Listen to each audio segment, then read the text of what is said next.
Yeah, what I want to do is to talk a little bit about what I hope is the end of a project which has been going on for about the last 15 years, and it's a project that I call in retrospect the Marx Project. I say in retrospect because I had no idea I was getting into it about 15 years ago or what, but it seems when I look back that this is what I've been doing.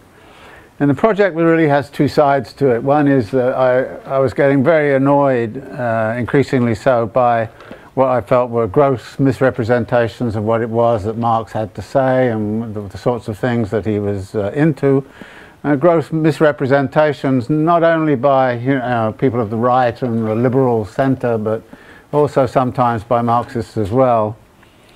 So I kind of felt it was a good idea to kind of try and get the record a bit straight by talking a little bit about what Marx actually said and getting people to read Marx for themselves, which led into the sort of teaching of Marx and the companion volumes to Marx's Capital, and of course to the web lecture sequence. So that was part of the story, and connected internally to that story is the fact that most commentators on Marx have a habit of trying to make Marx more complicated than he already is. And I thought that that was actually doing a disservice, that we should in fact be really concerned to try to create simple representations of Marx without being simplistic. And this is a very difficult kind of sort of, you're on a cliff edge on that one, because if you fall over into really getting into the complexities of Marx, then people don't follow you. If you ignore them, then actually you misrepresent what Marx was actually talking about. So there was a bit of a challenge to sort of push that. So I wanted to sort of clarify the way in which Marx was thinking and his kinds of definitions and the like. But I also wanted to show how they actually worked in terms of the kinds of things that I was interested in, which are urbanization, uneven geographical development and things of that sort.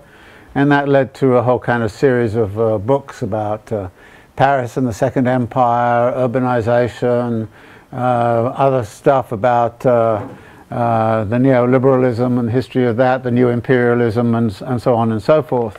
So there was again an attempt to sort of argue that a lot of what Marx had to say was, in many respects, rather relevant to what we needed to know in order to understand what was going on around us.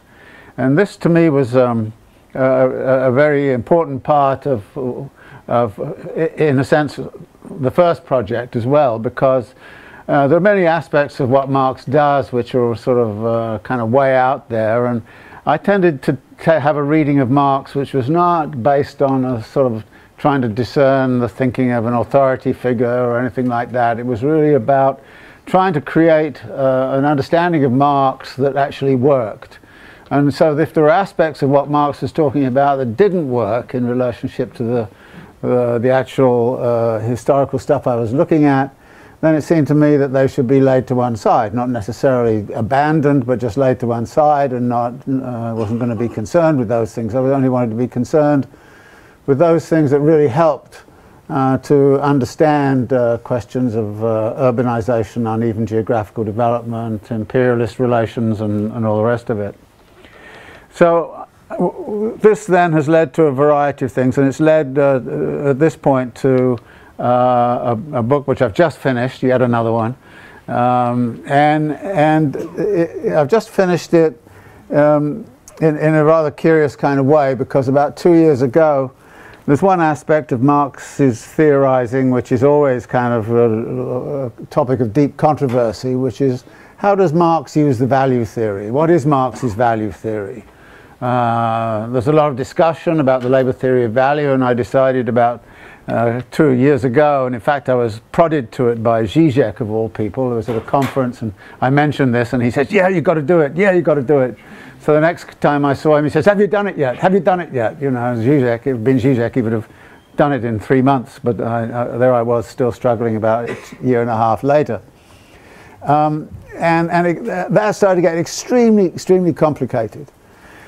And I was with my good publisher friend John Davey, who lives in Oxford, and I was explaining this to him. He says, well, why don't you just, you know, forget about all the complexities and just do a simple kind of statement as much as you can. So I said, okay, I'll do it. And I sat down, and essentially that's what I've done. Now, Marx's definition of capital is interesting, and I think I want to work with that, but I want to work with it through the topic of the thing, which is a visualization. And in this, I was very much taken with a visualization which, as geographers, you'll be very familiar with, I think, which is the water cycle. And you know, the hydrological cycle. Now, there's a wonderful little book, and if you haven't read it, go read it, which is by Yifu Tuan, called The Hydrological Cycle and the Wisdom of God, which is about the way in which the hydrological cycle was understood in the 17th and 18th and centuries. It's a very interesting thing. But the thing I like about this particular visualization is that HTO goes through different forms. It goes through what Marx in Capital calls metamorphoses. It's a liquid down here, and then it becomes a vapor, and then it's in the atmosphere, and it goes around, and it comes down in all sorts of different ways, flows in all sorts of different ways, different speeds. The groundwater goes slow. Some of it gets stuck in ice caps, and some of it gets sort of, as I say, slowed down in the groundwater flow, and others it rushes down. So this is a very nice kind of way of looking at it. And it just keeps going round and round and round. And so the hydrological cycle then is kind of what to me is a very, very interesting thing. And I was always struck with this when I was a conventional geography student. I used to like this, you know. And I thought, well, could I do something like this? Could I do something like this for capital? And the answer was, yeah, you can. It looks rather different from this, but nevertheless, here it is. Now, I'm playing with the idea, and maybe Danny can help me on this, which is, you know, get a better visualization. This is the best I've come up with so far. Get a better visualization so that it really works. Now, the cycle is simply this. Let's start at the bottom where you have the money capital. And the money capital, the money is taken into the market and it's used to buy commodities of two kinds, labour power and means of production. So there is an effective demand which is coming out of the money capital, going into the marketplace and saying, I want labour power and I want means of production and I need to buy them. Now this means that the circulation of capital, by definition, has to already be situated in a condition in which, first, money is very well defined and is very well functioning. So you can't have this unless you've got a very active money system. Also, there has to be a labour market in which labourers are available and can be purchased, their labour power can be purchased as a commodity. So there already has to be a commodification of labour power. And also, the means of production are things that are brought as commodities, so that also means that there has to be an active commodity market. So all of those three conditions are absolutely necessary for the capital to begin to circulate. And how those conditions, initial conditions, were created is sort of in itself a big historical story, which I'm not going to go into. Well, once you've got the labour power and the means of production, then you take it into the production system. And what is circulating here, however, and this is where Marx's definition of capital becomes very important, is that Marx defines capital as value in motion. That is, value is moving through the system. And it is taking these different forms. And you notice immediately that at the bottom there, it's taking the form of money. So you know what it is because it's in the money form. But by the time it's being used to buy labour power and means of production, value is now actually embodied in the means of production and the labour power. So that the value is transformed, and but like the hydrological cycle, it's undergoing a metamorphosis from one configuration to another. Now, those two elements are put together in the production of commodities. And so we get this central part of Marx's argument, which is we've got to look at the production of commodities. And actually what he then does is to say, Look, nobody is going to go into the market with a certain amount of money and come out at the end of the day with the same amount of money. You're going to want more money at the end of the day, and that means somehow or other what's going on in this red box of production of commodities also has to be about expanding the value. And so therefore you're not only producing commodities, you're also producing value and surplus value. And out of this production process, labor process, there comes a new commodity. And the new commodity is then going to have to be sold in the market, and it's going to take different forms. Some of it's going to be in the form of wage goods, which is going to be useful for the workers. Some of it is means of production. Some of it is luxuries for the bourgeoisie. And so all of those elements, those commodities, are then recast in money form, so that you get this other moment, the realization of value. So there's a production of value and surplus value, and then there's the realization of value and surplus value in money form. So you come back to the money form, another metamorphosis occurs. Now, in order for that to happen, requires that there be somebody who wants, needs and desires your commodity. If I produce a commodity that nobody wants, needs or desires, then there's no value produced. Therefore, there has to be this process I'm talking out in the upper left, the production of wants, needs and desires. And actually throughout the history of capitalism, this is one of the big untold stories, which is the perpetual reorganization of wants, needs and desires in such a fashion that people actually want, need or desire what it is ever is being produced. And how that is guaranteed and how that's worked out becomes a very important part of the kind of story I'd want to talk about when I talk about urbanization.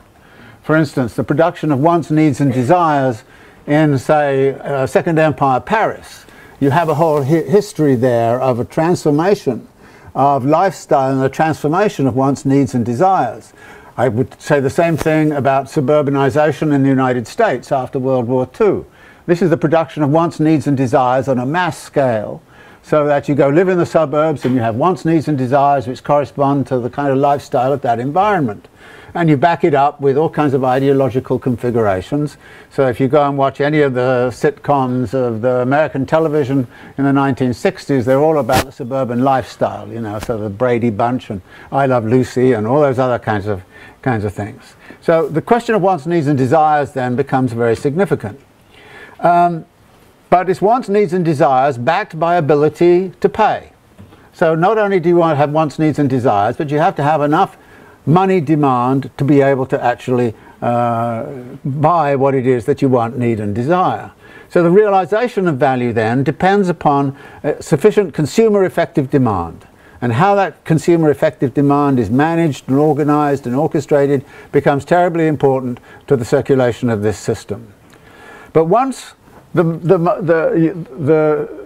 value is converted back into the money form at this point of realization, it's then distributed, and it's distributed in all sorts of different ways.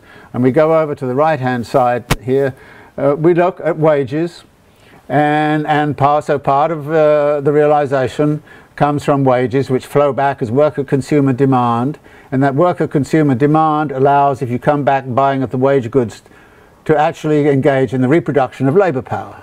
So the reproduction of labor power then is a flow back right the way around that kind of system. The second component is going to be taxes.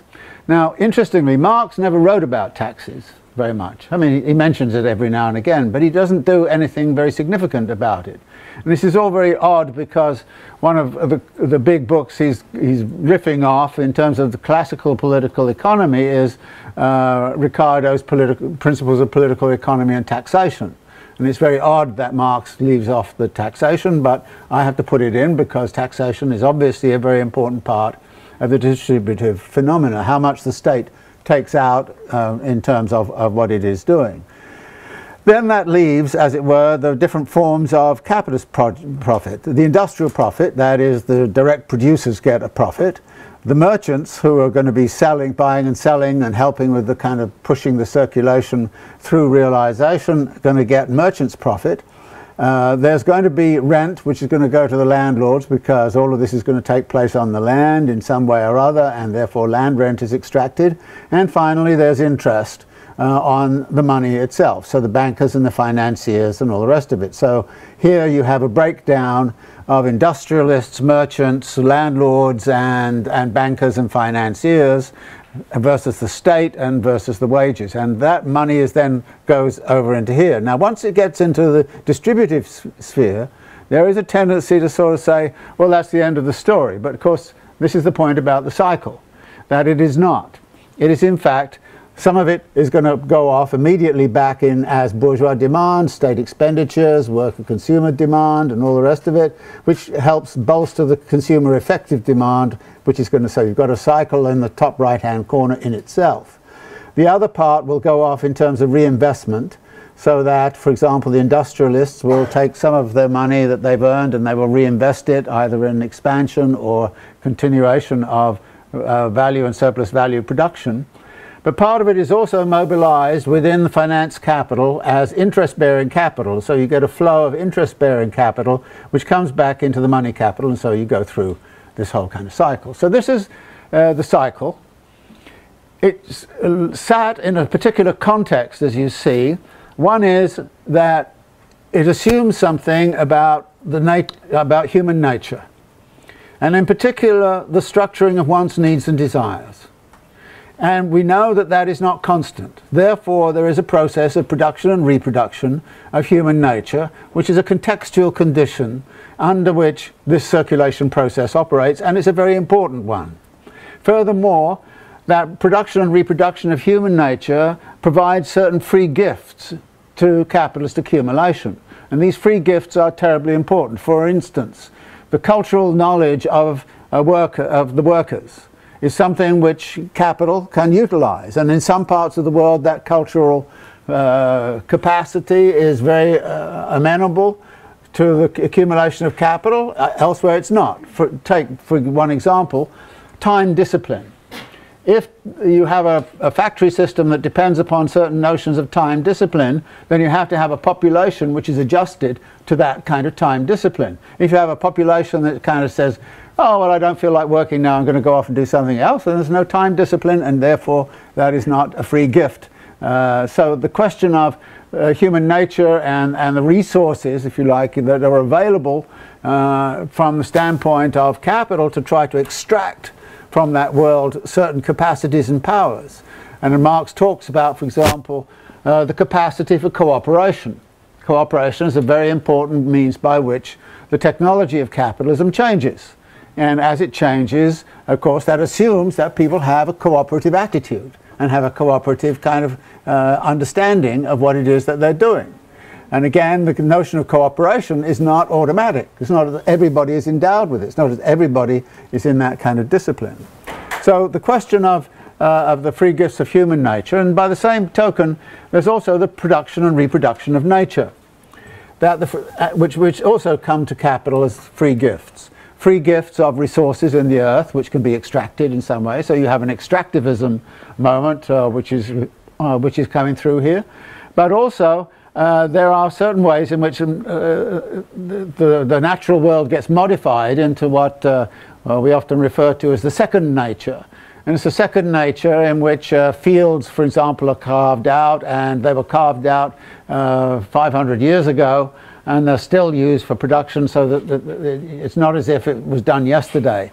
So in a sense it becomes part of the inherited modification of the natural environment, which is amenable for further capital accumulation. So these are contextual kind of questions, and I'm going to come back to them in a minute. So this is the basic configuration. So what do I do with this, and how do we start to think about it? And the first point I would want to make is that this is very different from the hydrological cycle in one very, very significant respect. The hydrological cycle, if you ask the question, where's the energy coming from to keep the cycle going? Well, the energy comes from solar radiation, and that solar radiation oscillates some and all the rest of it, but it's relatively constant. Now, how much heat remains trapped inside of the Earth through, climate change and all the rest of it is another issue. So geologically, the system is changing and has been changing but relatively slowly. So you can actually say this approximates a cycle at a given period of time, that we'd expect that next year the hydrological cycle will behave in exactly the same way as it did the year before, with a little bit of modification here, there and everywhere else. So in other words, this is a fairly stable kind of cyclical system.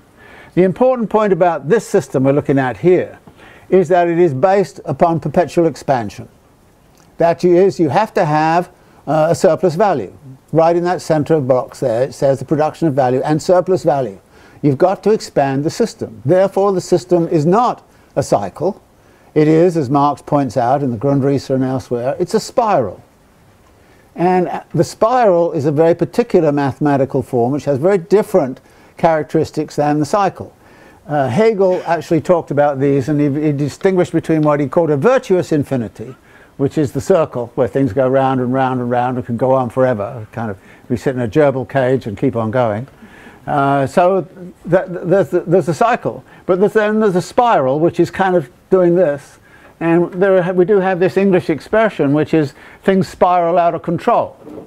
And I think it's a very telling expression, because I think actually the evidence right now is that capital is spiraling out of control, and therefore the spiral issue starts to become very significant.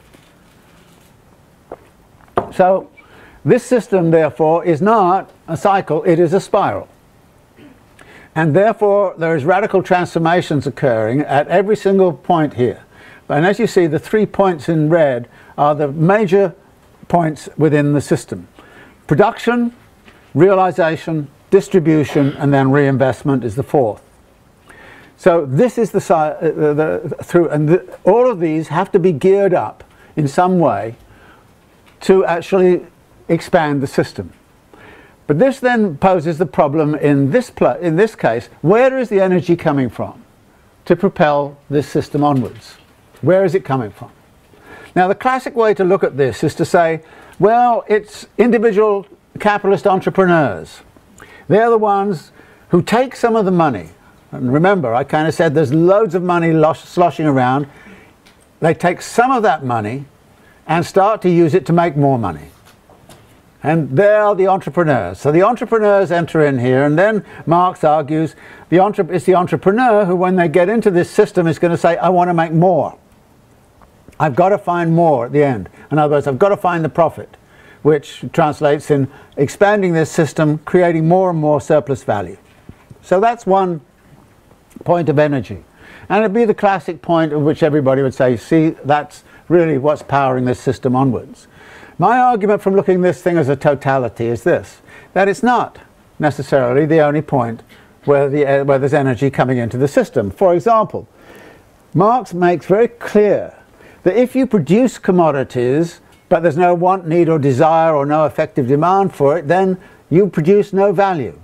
You actually end up with no value whatsoever. You lose value, you devalue. So there's a loss of value that can happen if you get to this point of realization and there is no further, if you cannot pass this barrier. So you start to look at this system and say each one of these transformative moments, when you're going from one condition to another, is a potential barrier. The money capital which you begin with may not find the labor power. If you can't find the labor power, it's no good to you. If you can't find the commodities, the means of production, it's no good to you. So you need to find those things. So there's a potential barrier where the money capital is looking for something to do and it cannot move because the conditions for its realization in terms of labor power and means of production are not there. Similarly, when you get into the production of commodities, you produce the new commodities. If you cannot realize them, then the system is blocked. So it stops dead. We get a crisis. In other words, you can see where I'm moving here. Where does the crisis maybe come from? And how would we understand it? Well, if there is no want, need and desire or not sufficient effective demand, there will be a zero profit rate.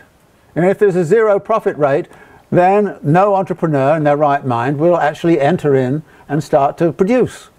And in fact, conventional economic theory would tell you that as the profit rate falls, more and more capitalists will start to withdraw, and there'll be greater scarcity, and so it'll come. So, conventional view would be, well, it'll come back again because scarcity will take over. But the realization of value is a very difficult moment in this process. And the realization of value in the money form, then, is one of the points where there may be a blockage. If there is a blockage, then how is this blockage relieved? Well, one of the answers to this, as we know from the Keynesian theory and from the Keynesian period of capitalist, is that you actually create an effective demand. That is, the state gets in to create the effective demand. Or mechanisms are set up whereby, which I'll talk about in a minute, where finance will actually, the central bank will create demand by quantitative easing and throwing money into the system, so there'll be more bourgeois demand or something like that. You change the taxation arrangements and so on. So you start to manage the demand side. So the management of the demand side started to become very important in the way in which capitalism was operating from the 1930s onwards. And there's a lot of evidence that after 1945, up until the mid-1970s, that this demand management was actually what was propelling the system onwards, because more and more what you found was you were no longer relying upon the entrepreneur, because a lot of capital was then in the state's hands. So you have national companies and state companies, as you still have in China, but in this country, steel, coal, all those commanding heights were nationalized. So they're in the state hands. They were in France. So you find a lot of the conventional way in which you would look at this from a 19th century entrepreneurial standpoint changes, because a lot of it is in state control and the state is managing a lot of the demand system. So that the whole operation of realization is sent into a different terrain. So this then says that it's not only the energy of the individual entrepreneurs or the corporations at the base of this thing, it's also energy which is being pushed into the system by the state and state policies or various mechanisms within the distributed form. But then that raises some other kinds of questions about, well, how, if you take this upper right-hand corner and sort of say, well, this circle from realization through distribution back to consumer effective demand, if it's in equilibrium, then there's no growth in the thing. So there has to be some way to grow that part of the circle outside of the actual processes of production. Now, what goes on inside of distribution is the creation of money, or the creation of, actually, far more important, debt and credit. So that you start to find another source of energy for this system, which is located where the distribution moment is. And as I indicated, there's a tendency in many thinking about, from the Marx perspective, that what you do is you imagine the distribution as an endpoint and a passive endpoint. No, it's not a passive endpoint. It's actually the starting point, as it should be in any system. Every endpoint is always a starting point, whichever way you go. And this is one of the points that Marx makes in Volume 2 of Capital, when he starts to look at the different ways in which this circle sorts of works. So the distribution point becomes terribly important, and in particular the way in which money gets piled up inside of the financial system and then actually then starts to push down in terms of interest-bearing capital. Now, this, I think, is a very important element in our current situation. It's one, therefore, I want to talk a little bit about. Now, if you start to think of it in these terms, what you see is there's a lot of what the International Monetary Fund calls surplus liquidity in the world, surplus savings. There's a surplus of savings sloshing around, The savers want to get a rate of return on their savings. I have my money in a pension fund. A pension fund, I want my 4%, 5%, 8% rate of return on my pension fund. Well, where am I going to get it? Well, I have to say to the pension fund, go find a place to put it. So they go to somebody like hedge funds or something like that, and the hedge funds go off and do all kinds of things around here. So suddenly you find this system is being powered by the surplus capital which is coming out of, for instance, pension funds, insurance funds, savings, and all the rest of it. So that this system is actually actively a part and parcel of the energy which is being created within this system. And part of the argument I would want to make is that actually right now in the history of capitalism, the energy from the distribution sector is actually becoming far more important than the other two. And that the energy from the distribution center is now the dominant force in powering this system, which, as it is a spiral, or what Hegel called a bad infinity, is, so if this system is spiraling out of control, it's because that part of the system based in distribution is the one that is in control, is the central point of energy which is being transformed into this whole system, and everything is now becoming subservient to that. So that is, if you like, the beginning point of what my argument is about. Now, the second point of my argument is this, is to say, what does Marx actually do in Capital? There's a lot of debate, of course, about, what Marx actually managed to accomplish in Capital, and I'll come back to that a little in a moment. But at this point, I just simply want to point out something in relationship to this diagram. The volume 1 of Capital deals only with this circulation from the money capital up until the point of realization. That is, it just simply goes up the left-hand side of this argument. That's what volume 1 deals with. Volume 1, from the very outset, well, not from the very outset, because the first 3 chapters are kind of meant to talk about the whole 3 volumes, but volume 1 basically stops at the point of realization. And Marx assumes, and he says this explicitly, that all commodities exchange at their value, which means there's absolutely no problem about wants, needs and desires. There's absolutely no problem about effective demand. There is no problem up here. Whatever you produce down here in the production of commodities is realized and goes into the money form without any problem. There is, Marx kind of says, no barrier whatsoever at the point of realization. And that's what volume 1 does. And the only point where distribution comes in is the distinction between wages, which circulate back to the reproduction of labor power, and the generic profit, which is all forms other than wages, prior to any kind of distribution. So there is an element of distributive activity going on in volume 1 as well. Now this is the story of volume 1. And the problem, however, is that Marx finished volume 1, and volume 1 is an entrancing book and an interesting book, so everybody reads volume 1. If they read Marx at all, that's what they do. They read volume 1 because it's great, it's fun, it's really interesting. And on the other hand, people do not understand that you're only dealing with this part of the story. Because Marx elsewhere talks about the significance of trying to understand capital as a totality. Now this concept of the totality is that everything is relating to everything else. We need to look at this cyclical kind of motion as a totality. And Marx insists upon that in the Grundrisse and elsewhere. But in volume 1 of Capital, he doesn't do it. He says, okay, I assume there is no problem at all with realization. And he also then goes on to say, and I assume there's no problem with distribution.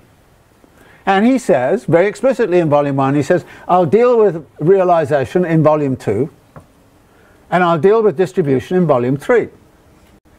So if you look at these 3 red points, you would say volume 1 deals with the first one, production of commodities and circulation. The second volume focuses mainly on realization of value, that point there. The third volume on distribution. Now what this would say immediately is if you want to understand the totality of capital, you've got to find a way of putting all 3 volumes together. Now Marx never did that. He never got to that point, and he never completed volume 2, and he never completed volume 3. And the stuff in volume 3 on finance is a total incomprehensible mess. And Engels kind of just threw up his hands and said, in the end I just decided to publish all his notebooks and you might try and make sense of it because I can't. But this then leads to a rather lopsided understanding of what it was that Marx was doing and why he was doing it. For example, at the end of Volume 1, Marx starts to talk about what happens to the labourer under conditions of this dynamic that he's looking at, or this flow going here, under the assumption that there's no problems of effective demand and there's no problems of distribution. And what he says is that, you know, workers get poorer and poorer and poorer, and the rich get richer and richer and richer. That is the Volume 1 story. And the increasing impoverishment of the proletariat, the immiseration and the sinking of the proletariat into a state of total degradation, all of that is the kind of story which is told at the end of Volume 1. And you look at the information that Marx provides and you kind of say, look, there's some plausibility to this.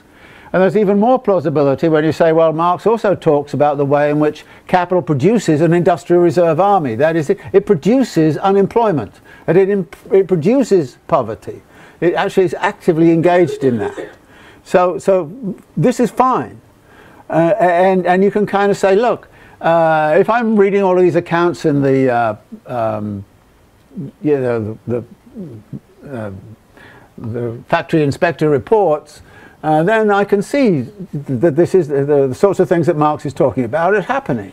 If I go to, you know, and look at Foxconn in Shenzhen, and I look at the worker suicides or something like that, or those Bangladesh factories that were burning down and so on, you can kind of go, well, actually what Marx describes in Volume 1 of Capital, there are places in the world where you can find it today.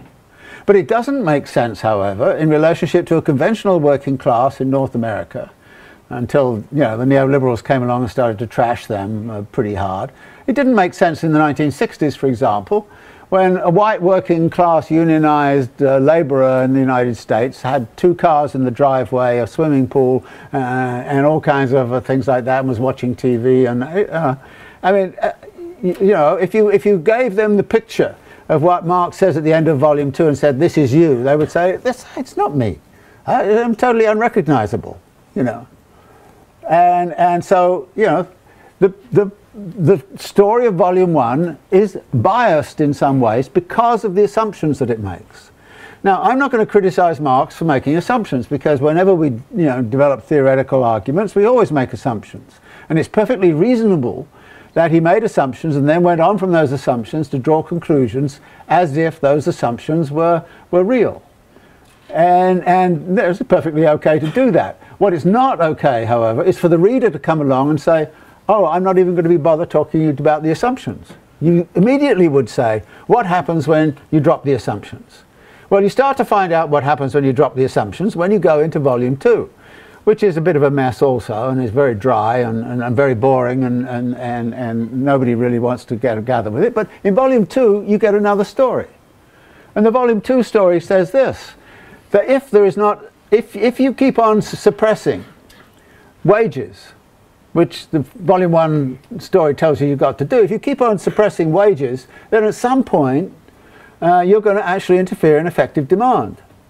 And when the effective demand becomes kind of effectively zero, then you're going to find that no capitalist can make much money, because there's no way in which you can actually realize the value. So if you want to realize the value, then you've got to find some way of putting the wages up. You've got to find some way to do that.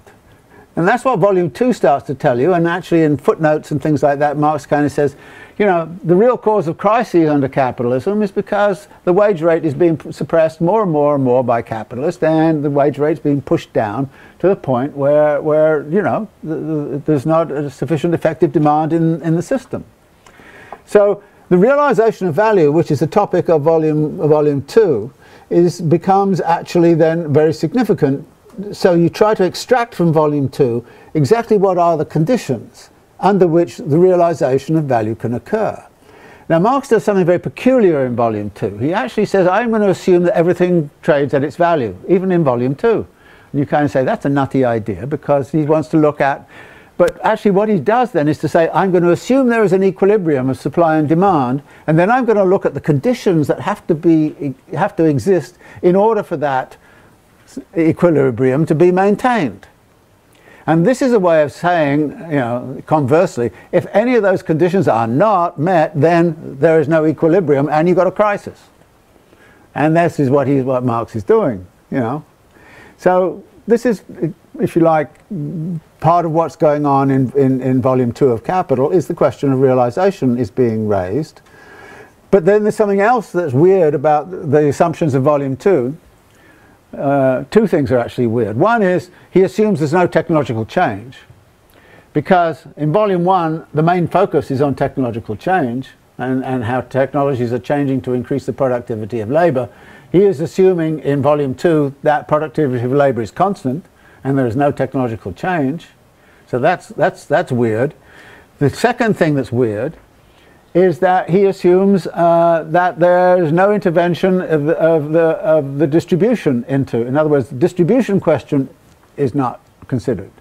And this becomes very important, because one of the difficulties about realization of value is this: that you actually have a circulation process, and this is again takes me back to the hydrological cycle, where actually capital is moving at very different speeds. And this is very much studied in volume 2.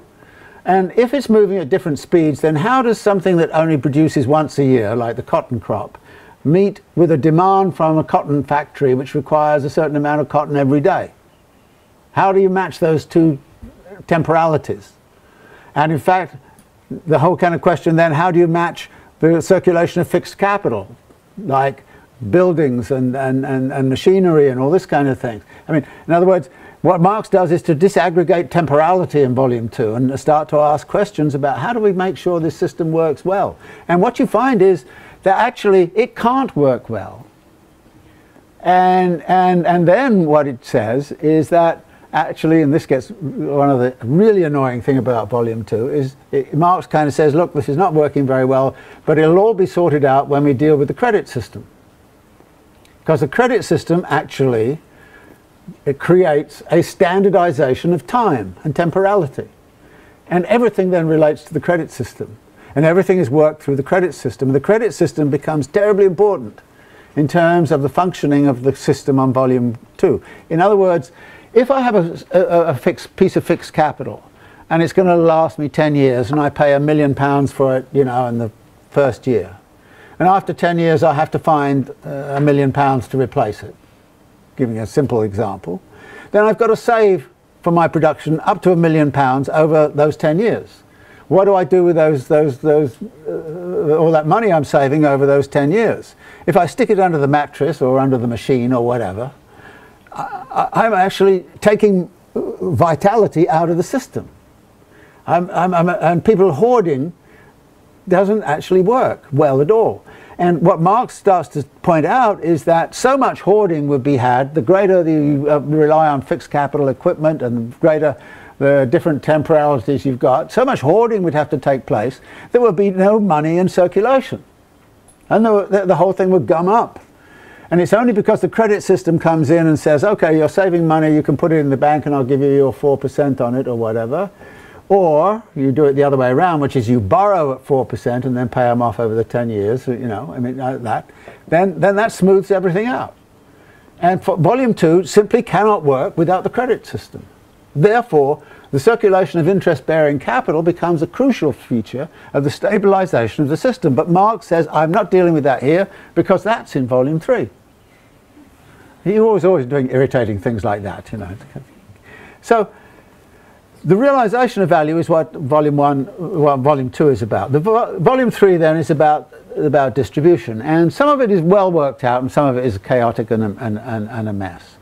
And I don't want to get into this a great deal except to say that the distribution of the value circulates within the distribution field in certain ways. Banks lend to banks, and banks lend to Federal Reserve, and the Federal Reserve lends to the banks, and banks lend to merchants, and banks lend to the state, and the state bails the banks out. You know, I mean, just so there's a lot of circulation that goes on within this field, because what's circulating in this field is value in the money form, and the money form is promiscuous. It can go anywhere, do anything. It doesn't necessarily have to come back into production.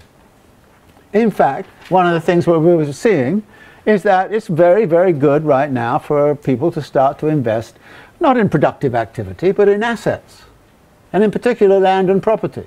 So you start to find land and property markets surging all over the world, all kinds of things going on, and a lot of that has to do with the fact that actually there's not much, return to be had by bothering with all of this kind of going through production and surplus value and dealing with, rambunctious workers and all the rest of it. If you can just sort of put it on a plot of land and wait for the plot of land to increase in value, why bother with everything else? So that in fact there's lots of things that start to go on in the distributionary field in which the thing gets short-circuited. In other words, there are short circuits going on in here. But at some point or other, if value is not maintained by some of it coming back into the production of value and surplus value, then you're going to get a big crisis on your hands unless you can actually create even more money. So what this means is that that initial thing I was telling you about the pension funds and the insurance companies and all the rest of it, and take the surplus liquidity and start pumping it into the system, well, some of it would be pumped into the distributionary field in general, and will flow into sort of land and property and art market or whatever, some of it would do that. Or what we'll find is that some of it will come back down into the actual production of seeking to keep the bad infinity in motion through the production of surplus value and value. So these are the sort of elements which exist within the system right now. Now, this then poses actually some very, very interesting kind of questions as to how do we look upon processes of social struggle which built into something of this kind. The classic Marxist view is that capital and labour are at the core of what class struggle is about, and since they're at the core of what class struggle is about, we really concentrate on this production of commodities of value and surplus value and what goes on there, and this is a class relation, and it clearly is. So that we have a whole history of actually the left kind of concentrating fiercely upon the production of commodities, the production of value and surplus value by working class under the domination of capital. And I think that's fine. But are there struggles at the point of realization of value? The answer is, you bet there are. But they are a different kind. And as Marx kind of says of the worker, when the worker is engaging in this worker-consumer demand, they enter into a market relation, and therefore the struggles which are going on within the field of realization are between buyers and sellers, which has a very different structure to the kinds of struggles that go on in the point of production. And buyers and sellers become very important because more and more value can be appropriated at the point of realization than can be produced at the point of production. Let me give you a clear example of a couple of things that of course have gone on over recent years.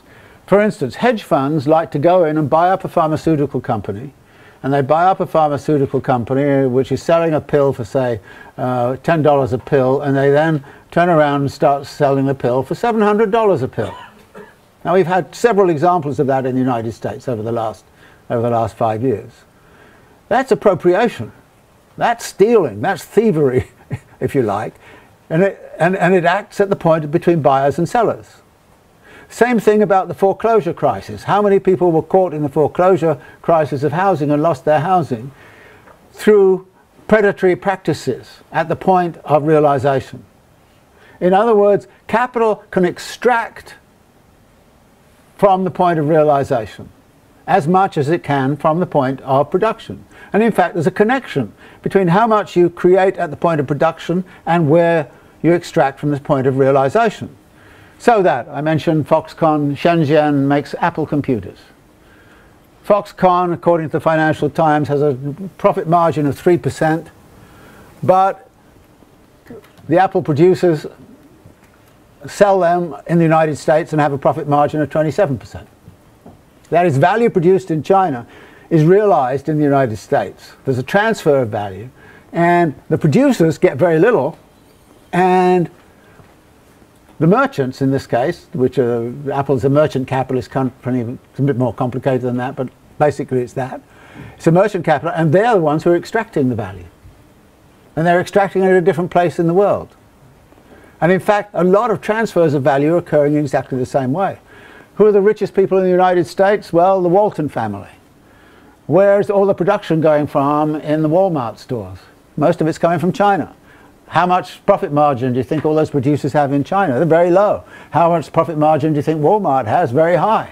That's why the richest people in the world are the Walmart family. I mean, this is the way it goes.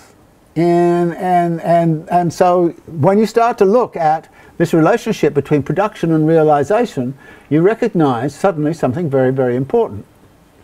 And this is where I start to say, look, Marx argued in the Grundrisse that there is a contradictory unity between production and realization, and that you cannot understand the nature of capital without understanding that contradictory unity between production and realization, which then leads to the argument, that means you've got to go and read volume 2. Sorry, it's a boring book, but it's very important.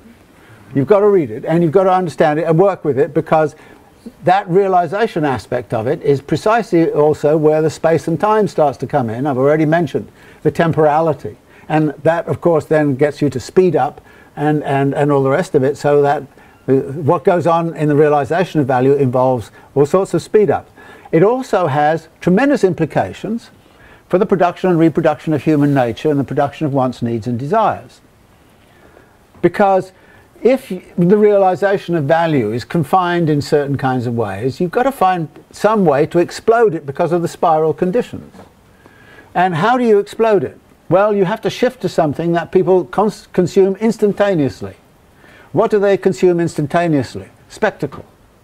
So actually the production of spectacle starts to become absolutely foundational for the way in which capital starts to produce and market things.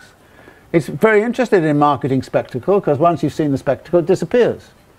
You know, I always use the example of my grandmother's knives and forks. I'm still using my grandmother's knives and forks. If capital only produced things that lasted 100 years, it would have gone bankrupt a long time ago. So it's moved more and more. So the whole kind of question of lifestyle, transformation of lifestyle, urban lifestyle is actually becoming deeply caught up in this instantaneous transformation. And of course, capitalists have become very adept. I mean, how many times have you changed your phone over the last, 5 years? I mean, you've got to have an app, there's a new one, I mean, it's a phenomenal kind of transformation which is going on. Now, it may or may not be a good thing. And I'm not sort of even going to get into the question of whether it is or is not a good thing. All I'm saying is that it is necessary from the standpoint of the accumulation of capital that this happen. If this did not happen, capital will go bankrupt and go under, because it's caught in this spiraling out of control, and this is the only way in which it can meet actually what is going on. So this connection between the realization of value in money form and the production of commodities becomes absolutely crucial in terms of the nature of the kinds of struggles which occur. Because a lot of the struggles we see in say, urban social movements are around questions of realization. And they're against robbery and thievery. They're against gentrification. They are against things. So that there is a huge area of struggle which goes on. But this struggle is, as I've suggested, a struggle between buyers and sellers, which has a very different structure to capital versus labor. And it also means that, for example, if people are being hurt by rising property prices, very much hurt by land and property prices, if they're hurt that way, then what do? It's not only workers who are helped that way. I mean, it's small business owners, it's middle class people, and so there are alliances which emerge which don't have the clean-cut character of capital versus labor. But they are absolutely embedded in the process of circulation of capital. So my argument is that you cannot imagine this totality simply by concentrating on capital-labor relations. Now, people then misread me as if I'm saying capital-labor relations doesn't matter anymore, we should be concentrated on realization. I'm not saying that. If you're in Shenzhen or you're in Bangladesh, that's not the case. We have to do it by moving towards these other sorts of realization of value. Now the same thing starts to apply to the questions of distribution. How is it that the questions of distribution are arising in the particular way they are arising? I've suggested that actually one of the things that's happened is that distribution, the field of distribution, has become a big agent for the propulsion of this system on and on and on. How has it become such a big agent? Well, one of the ways in which it does it is to actually restructure things at the capitalist in a way which is advantageous to capital. For example, if you take Social Security in the United States, that's a pay-as-you-go system. It's not as if, you know, you get back something of whatever, you know. Whereas there is a tremendous pressure to try to convert Social Security into a market-based, you've got to invest in the stock market kind of system. In other words, you move from a pay-as-you-go to an investment thing, which is great. And we're told, you know, several times now, the rate of return is much, much better. Unfortunately, 2007, 2008 came along, and then suddenly you saw your pension fund disappearing down the chute by about 30 or 40%. It recovered then, but now actually a pension fund, if you're in the States, is roughly where it was in 2006. And nothing, you really earn nothing. So, and then you find something that's extremely, extremely weird, which is that actually your indebtedness and your creditworthiness somehow or other balance each other, but you can't put the two together. For instance, I had to buy an apartment in Manhattan because I felt like it, and it cost a lot of money, so I got deeply in debt.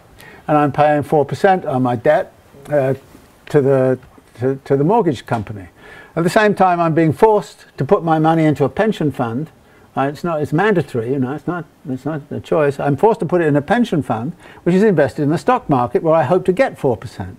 So I'm paying 4% on my mortgage, and I'm getting 4%, and I'm, you know, why wouldn't I take the money out of my pension fund and simply say I have to clear my debt off?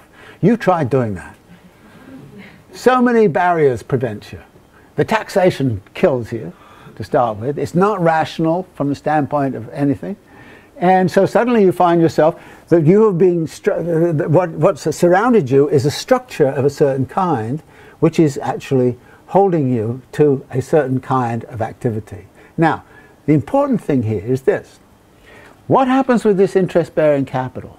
This interest-bearing capital is not only going into production, you hope, it's circulating around in the field of distribution, and in particular, interest-bearing capital is supporting wages. That is, people who are having a hard time because wages are coming down are using their credit cards. They're becoming deeper and deeper in debt.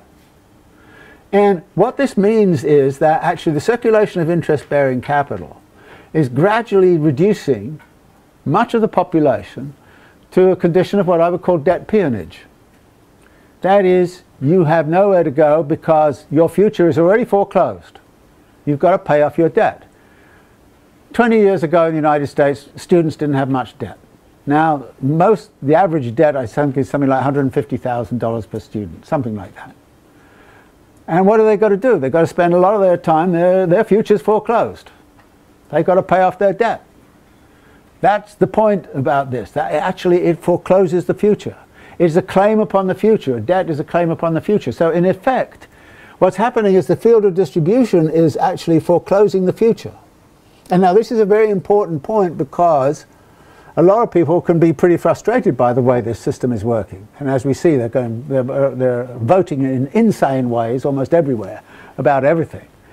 Because it's a very confusing and completely bonkers system which is being set up, but it is one which imprisons people. That is, there's a form of domination which is going on, is emerging, which is the domination which comes from the actual organization of interest-bearing capital in the way that it is. Now, one final point in all of this. I put this as if this is about the circulation of value. What becomes clear is that this is also the circulation of what I call anti-value. Because debt is anti-value. It's a foreclosure on the future. If the debt is not redeemed, then the value is lost. And so that says that actually capital is mobilizing anti-value right now to promote the necessity of producing value. and the anti-value becomes the main dominant system. So we're no longer looking at the circulation of value, we're looking at the circulation of value and anti-value. Anti-value can come about for all sorts of reasons. I've already mentioned. What happens when you produce a commodity and you take it to market and nobody wants, needs and desires, there's no effective demand for it. All the value which is in principle embodied in the commodity is lost. It's anti-value, becomes anti-value. It becomes devalued. And one of the things, again, that's terribly important to do is not to see devaluation and anti-value as some sort of accident every now and again, but as structurally significant to the way in which this whole system is working. And the anti-value and the relation to value is becoming more and more significant to the dynamics of this system. Now when you say these sorts of things, people look at you as if you're a little odd, and then you kind of say, well actually, you know, the physicists have come up with the idea that you can't understand matter without understanding antimatter. What Marx in effect is saying, you can't understand value without understanding anti-value. And that therefore the circulation of value and anti-value starts to become critical to the dynamics of this system. And how does anti-value circulate, and how does it get circulated? I've already indicated some of the potential ways in which it does so. To some degree, anti-value is set up in that example of Foxconn getting 3% and Apple getting 27%, which is that a lot of the value which is actually produced in Foxconn is not available to the population that produced it, in the country that produced it, in the place where it was produced. It is realized somewhere else. And in a sense, as far as Foxconn is concerned, they're living in a realm where they're very close to anti-value. And if you start to look at some of the things that have been happening to Chinese companies recently and their need to relocate into Cambodia and all the rest of it, what you find is a completely different kind of dynamic which is emerging. Now, I've not talked about the geography of all of this or the temporality of this, but you can see, I think, immediately that at some point or other we have to ground our understanding of this system in space and time. And that, of course, is one of the things that I've been trying to do, but you can't ground something when you don't know what it is you're grounding. And therefore, to me, this opening salvo of kind of saying, let's look at the production and reproduction of a capitalist system through a visualization of this kind. It also, by the way, helps you understand some of the politics of this. For example, in the American, primaries, Bernie Sanders was kind of saying we need to have a $15 minimum wage. The presumption was that if there's a $15 minimum wage, workers would be much better off. They would be able to actually have a much better lifestyle. But that assumes that what's going on the top hand, right hand, in terms of worker-consumer demand, gets back down to the reproduction of labor power. But what happens if it's appropriated as it goes through realization? What happens if those pharmaceutical companies and those mortgage companies and the credit card companies and the telephone companies kind of say, now we've got $15, we can up all our charges. Actually, people may not be better off at all. You can give them $15, you can give them $20. In fact, that's a way of subsidizing the appropriation of value and realization, unless you control. So there was this argument about should there be controls over pharmaceutical products and so on in terms of their pricing. And of course at that point everybody said, well, we're going to vote for Donald Trump, not for you lot. Because as soon as you say something like that, but you can see the point. That actually there's no point in having a higher wage if there is not substantial controls over what happens at the point of realization. And this is a simple policy point and a simple policy matter. And I think that, however, having something like this in mind kind of tells you how policies can be hijacked and taken off and appropriated somewhere else rather than sort of pushed in very positive kinds of ways. Because there is a long history of attempting to improve the conditions of reproduction of labor power, which actually never gets there. And actually, sometimes deliberately so on the part of political power, sometimes because political power was naive in thinking that it would get there if you just simply raised everybody's wages in some way. Or you kind of changed the taxation, or you gave some, something of this kind. So I think this visualization is very useful in the sense that it actually helps, I think, talk about all manner of struggles. One final point, there are struggles also over the production and reproduction of human nature, culture wars and all the rest of it, about definitions of, you know, sexuality, all sorts of questions of that kind, which also enter into the picture. In other words, there are contextual struggles about relation to nature and relation to human nature and so on, which are contextual to this. And some people have argued, and there's a very nice little paper by Nancy Fraser in the New Left Review just a year or so back, where she was talking about Marx beyond the hidden abode of production, in which she's talked about, well, there are arenas of struggle which Marxists tend to avoid, i.e. the reproduction of labour power, the struggle over the production and reproduction of human nature and the production and reproduction of nature. These are contextual struggles which it's terribly important to look at. But one of the points I would make to Nancy was, look, I think it's very right that, you know, you want to look at these struggles which are going on in these contextual conditions, but you've got to understand that those struggles are not independent of what's going on in this process that I'm looking at, and that to having much greater clarity on this process as a starting point is a very important starting point for a broader understanding of the nature of political struggles and political activism, what it's trying to do and how. It's also, to me as a geographer, terribly important to have this as a basis upon which to start to look at the spatiotemporality of this whole system, how speed up is so crucial to it, how the compression of space, time, all those sorts of things is involved within this. So let me stop here because I've probably rattled on for too long and open up to some questions. Thanks.